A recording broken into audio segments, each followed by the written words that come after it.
Yes, as parents, students, and families are preparing to go back to school, there is more to think about than just new clothes and new book bags. This morning, Christine Kobe is here to tell us how we can all prevent bullying in the classrooms before it even starts. Christine is a violence prevention educator with ACT. She's also joined by her daughter, Katie, an 8th grader at Challenger Middle School. So good morning, ladies. Good Glad to morning. have you here this morning. Thanks for having us. And I think it is so interesting. I think as the new school year begins, I think so much of the focus is, I can imagine, on the new clothes, and you want to make sure you're feeling confident and you have all the supplies. But there's really some more thinking and maybe some more conversations that should be started right now before kids go back into the classroom. So what is it that you think that parents and can really do right now to discuss this issue of bullying, which I can imagine, I was asking you in the commercial break, is a pretty big issue. Yeah.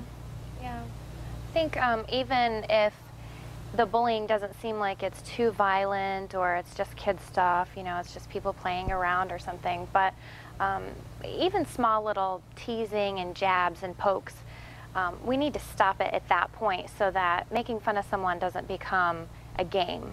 It doesn't become a habit even. And really, prevention is key.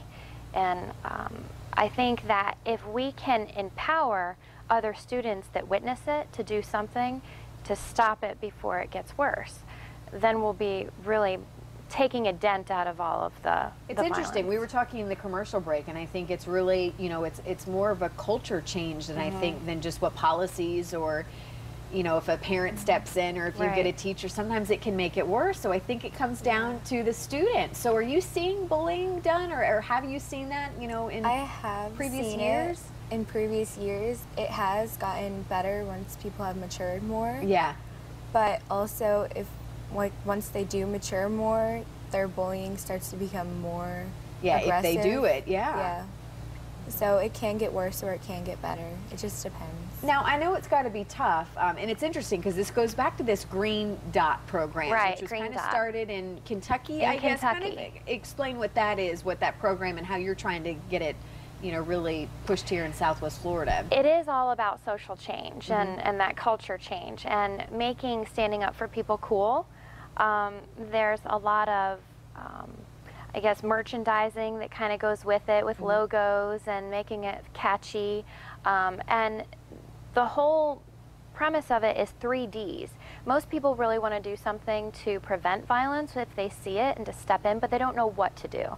And so the 3 Ds make everyone able to have a safe option to get involved. All right, so what are those 3 Ds The then? 3 Ds, okay, so direct. What's the next one? Delegate. Delegate. Direct, delegate. And distract. And distract. So direct, what are we directing? You say it to the person who is teasing the target. So if you see somebody else being, you know, picking on somebody else or bullying somebody else, what's an example of what you can do to direct? You can say to them that is not the right way to treat someone. You should treat someone with respect, and then you can turn to the target and say, I'm sorry that they're treating you like this, and no one should ever treat you like that. Yeah. And then, so that's direct, and then direct. the next one again is? Delegate. Delegate. Right, so maybe Katie doesn't have a personal relationship with either people, but she is very good friends with a sibling of them or even one of their good friends, so she can go to one of them and say, hey, your friend is bullying somebody on the bus. You might want to have a talk with them before they end up getting in trouble or they're just really being rude. Yeah, okay, and then the last one? The distract, I think, is the most fun. This is the one where you can step in and just interrupt it and either switch the joke or talk about pizza or a show that you saw last night, bring up the morning blend. Just distract from the situation. That might be the easier one. Kind of, you know, that's interesting. Well, and I know it's got to be nerve-wracking, as certainly in middle school, which I remember those days, to kind of step up. But I know you kind of wanted to encourage other people your age, you know, to really do that if they can. So, what would you have to say to your peers this morning if they're watching? Since you do have technology, it's getting easier to distract, and like, because some people aren't really a direct person, they're kind of more back there, they don't really want to get involved. So you can bring up like something that you saw on Instagram or Vine or something. So it is easier. Yeah, to distract. So you recommend that route too.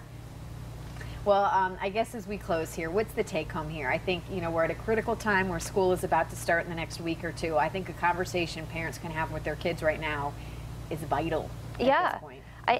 And parents can lead by example also. As soon as they see or hear something that really gets them, you know, in their gut, they don't like what they just saw or heard, they can step in, model it.